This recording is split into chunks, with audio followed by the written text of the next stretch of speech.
Distributed system series. In this lecture that we will understand what is consistent hashing. So in the previous part of this series that we saw what is sorting. So how hashing is used to sort the data. Here we will see a consistent hashing. Also that we will see hashing, how hashing is used in distributed systems. So what are the advantages and disadvantages. So why the consistent hashing is used during certain scenarios. So why consistent hashing is more efficient compared to hashing. So here we will look at this. First, consistent hashing. So before that, we will see what are the problems that can come when we use hashing. Just like in the previous example, we have a DB.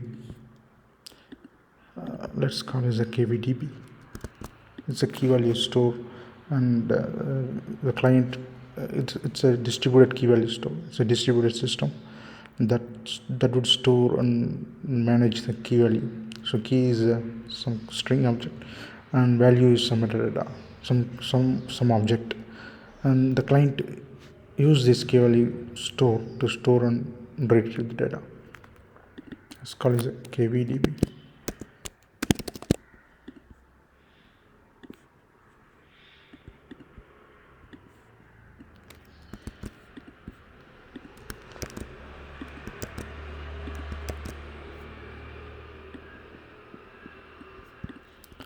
Now we have 4 machines, and let's call this the 1, 2, 3. Let's give some ID number in order to uniquely identify the machine in the cluster. So the client, we have a client. So we have a client which uses this distributed system to store and retrieve the data. So we have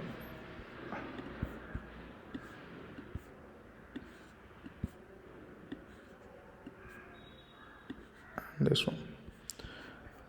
So the key here, the hash of key mod n to uniquely identify the machine, so where the data should be stored.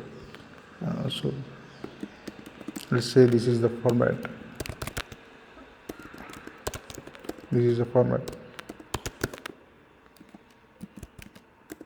that we have to store object.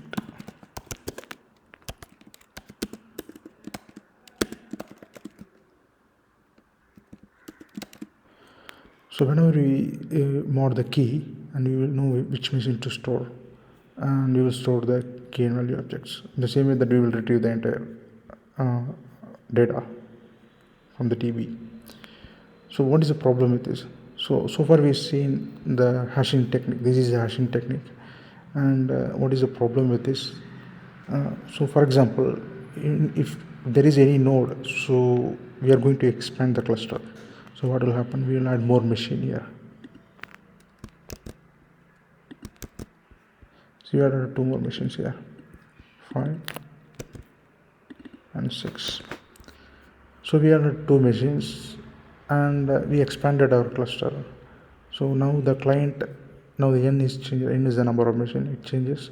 So everything has to be redistributed.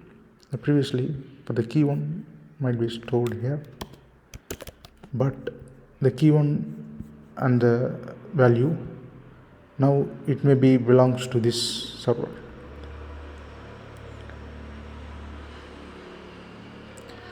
So since the number of machines changes in the cluster, we have to recalculate the hash and redistribute the entire key and value object in the cluster. So this is fine, but this creates a lot of data movement across the cluster.